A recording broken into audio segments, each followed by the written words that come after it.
Tal como están, soy el Padre Alejandro Ortega. Bienvenidos a este nuevo episodio de Al Punto. No sé si alguna vez has conocido algún converso al cristianismo, alguien que haya encontrado a Cristo ya en una etapa madura de su vida y que le haya precisamente cambiado la vida. Suele ser gente muy entusiasta de su fe, muy agradecida, gente que no se puede casi quedar callada de esa experiencia, no puede callar esa experiencia que tuvo con Cristo. Y el caso que te quiero comentar en esta ocasión es el de André Frossard, un intelectual francés muy reconocido por su alto nivel académico, intelectual, un hombre que destacó en muchos ámbitos de la literatura, de la cultura, en fin, un intelectual hecho y derecho. Y este hombre tiene un libro precioso, un libro muy, muy bonito, donde narra precisamente su experiencia de Cristo, donde narra su conversión.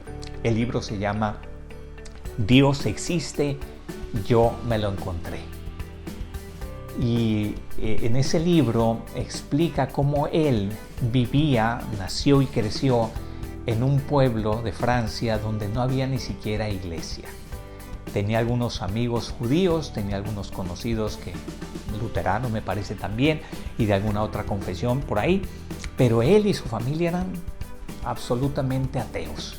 Y él nunca recibió una formación religiosa, nunca recibió una formación cristiana, evidentemente, y más aún él se definía a sí mismo como un perfecto ateo. ¿Qué era el perfecto ateísmo para él? Como lo describe. Dice, el perfecto ateísmo es el de aquel que ni siquiera se pregunta por la cuestión de Dios. No se molesta ni siquiera en negar que Dios existe. Simplemente no se toma en serio, ni le parece que es un problema sin sentido preguntarse si Dios existe o no existe. Ese es el perfecto ateo. Bueno, pues él era uno de ellos. Y así vivió toda su vida, toda su juventud, incluso parte de su edad adulta, hasta una ocasión en la que quedó de verse con un amigo en París. Quedaron de encontrarse en París, y para poner un lugar, un punto de referencia donde verse, solo con esa finalidad, pusieron como punto de encuentro una iglesia del barrio latino, por cierto. Y ahí quedaron de verse simplemente, y yo pienso que en la mente del amigo el punto de encuentro era afuera de la iglesia. Pero André Frossard llegó ahí, se encontró con esa iglesia, ese edificio, obviamente sabía que era un edificio religioso por los símbolos que seguramente tenía también exteriores, y entró en esa iglesia, que era una iglesia católica. Y dice, algo sucedió ahí adentro. De hecho, no quiero narrar más detalles por si quieres tú leer el libro, pero en pocas palabras, en 15 minutos que estuvo ahí dentro de la iglesia, se encontró con Cristo. Y él resumirá esa experiencia con esta frase: entré en busca de un amigo y salí 15 minutos después con otro amigo, habiendo hecho a otro amigo.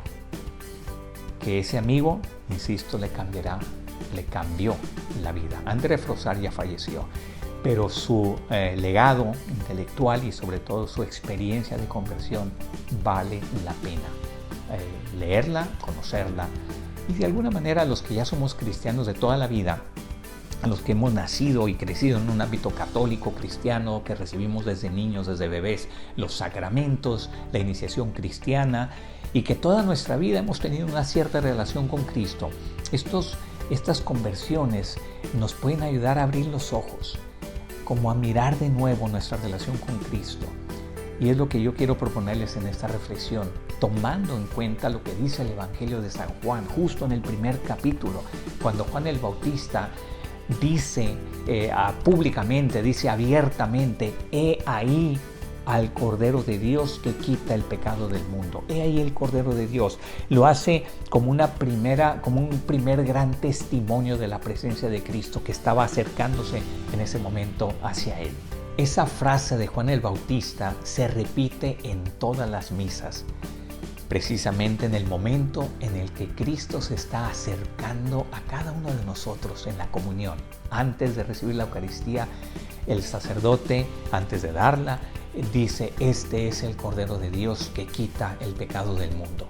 Esta frase breve, es muy densa, es muy hermosa y vamos a tratar de desentrañarla para ver si nos ayuda precisamente a renovar nuestra experiencia personal de Cristo.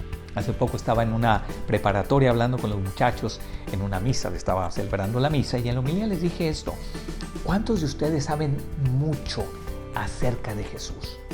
¿Conocen mucho acerca de Jesús porque han recibido formación, porque conocen el catecismo, por su propia experiencia pasada, en fin, lo que han vivido en su experiencia de Cristo? Sí, conocen mucho de Él, pero ¿qué tanto conoces a Cristo? No acerca de Cristo, sino conocer personalmente a Cristo. Y esto es lo que me parece que Juan el Bautista quiere hacer cuando nos dice: ahí está el Cordero de Dios que quita el pecado del mundo. Míralo, encuéntrate con Él. Él es tu Salvador, Él es tu libertador, Él es aquel que viene a cambiarte la vida radical, profundamente. Les voy a proponer 3 miradas, 3 maneras de mirar a Cristo, porque empecemos por decir que Juan el Bautista utiliza el imperativo. Él dice ide en griego, es decir, míralo, velo, aquí está, pero como invitándote a mirarlo. ¿Qué significa esta primera mirada? Es una primera mirada de fe.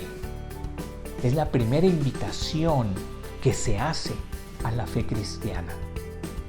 Es la primera vez que alguien dice: ahí está Cristo. Míralo, cree en Él. ¿Qué veían los judíos? ¿Qué veían otras personas? A un hombre que pasaba por ahí, porque eso fue lo que estaba señalando Juan el Bautista. Estaba señalando a un hombre que pasaba, que caminaba por ahí. ¿Qué veía Juan? Juan no veía a un hombre, veía al Mesías, veía al Cristo. Y como él mismo dirá, vio al Espíritu Santo descender en forma de paloma sobre él, y el que le había enviado a él a bautizar le había dicho: sobre aquel que baje la paloma o el Espíritu Santo, en este caso de una manera simbólica en la forma de la paloma, Él es el Mesías, Él es el Cristo. Y Juan el Bautista no tenía dudas de esto. En ese momento dio el primer gran testimonio de una fe en Cristo, aunque externamente era solo un hombre. Esa era su apariencia externa. Juan veía más. Era la mirada de la fe. Hace un tiempo le preguntaron al ahora difunto Papa Benedicto XVI, le preguntó un niño: mi catequista dice que Jesús está en la Eucaristía, pero yo la verdad veo la Eucaristía y a Jesús no lo veo. Y el Papa se sonríe y le responde a este niño: bueno, lo que pasa es que no todo lo que vemos es lo único que existe. Es decir, existen muchas cosas realmente que no vemos. Y le pone varios ejemplos muy sencillos. No voy a referir a uno solo. ¿Quién ve la electricidad? ¿Tú ves la electricidad? No, yo tampoco. Pero no dudas que existe la electricidad. Puedes ver sus efectos, puedes experimentar sus efectos de otra manera. No se ve, pero se experimenta. Bueno, pues esta es la primera experiencia de Cristo, mirarlo con fe. Esa es la primera invitación cristiana. Míralo con fe, mira a Cristo con fe, mira a Cristo en la Eucaristía, sobre todo, que es el sacramento que tenemos nosotros, de su presencia vive real entre nosotros, pero mírala con fe y experimenta su presencia contigo, conmigo, con nosotros. Cuando Juan el Bautista se está refiriendo a Cristo, dice explícitamente: he ahí el Cordero de Dios. El Cordero de Dios, una expresión que inmediatamente nos suena a un cordero que en la mente judía era importantísimo porque lo sacrificaban cada año en memoria de la liberación del pueblo de Israel de la esclavitud de Egipto. Recuerden ustedes ese gran momento que es la Pascua judía, en el cual inmolaron a un cordero, con la sangre del cordero untaron las jambas de las puertas y de esa manera evitaron el exterminio de sus primogénitos. En cambio, el pueblo de Egipto sufrió esa plaga, el exterminio de sus primogénitos, y de esta manera fueron liberados de la esclavitud de Egipto. Ahora Jesús es presentado por Juan el Bautista como el Cordero de Dios. Es una clarísima alusión a la misión de Cristo. Cristo viene a liberarnos del pecado. Viene a ser nuestro verdadero redentor. La palabra redentor, del verbo redimir, significa literalmente liberador, aquel que paga el rescate de nuestra liberación. Ese es el redentor, ese es el que paga por nuestras culpas.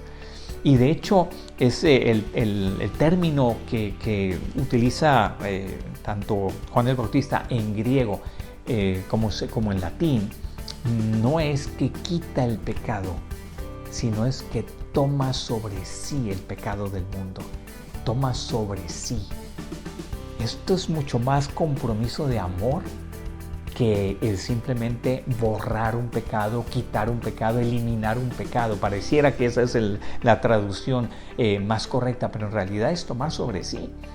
¿Y cuánto compromiso por parte de Cristo supone tomar sobre sí nuestro pecado? Él sí realiza las palabras del profeta Isaías. Él se cargó con nuestros pecados. Él tomó sobre sí nuestros pecados para de esta manera perdonarnos y salvarnos. Bueno, pues ahí tenemos 3 maneras de mirar a Cristo, 3 formas de ver a Cristo que nos está invitando con esta frase Juan el Bautista. Mirarlo con fe, en primer lugar, sabiendo que Él es el Mesías. Mirarlo con esperanza, es decir, con la confianza de que Él viene a liberarnos. Y mirarlo con amor, porque ¿cómo no vamos a responder con gratitud a aquel que vino a cambiar nuestra suerte eterna, nuestro destino eterno? Aquel que nos vino a cambiar también la vida en este mundo. ¿Qué diferente es mi vida con Él o sin Él? Ahí está la clave. Simplemente terminar con esta idea de que el amor, o más bien la mirada del amor, es siempre una mirada sorprendida. Es una frase de André Froissart, ese intelectual del que te hablé al inicio. La mirada del amor es una mirada siempre sorprendida. No dejemos de sorprendernos de Cristo. No dejemos de sorprendernos de lo que Él hace cada día en nuestra vida. No dejemos de sorprendernos del cambio de vida radical que Él nos realiza, que Él realiza con su sacrificio, con su entrega por cada uno de nosotros. Soy el Padre Alejandro Ortega y esto es Al Punto. Hasta la próxima.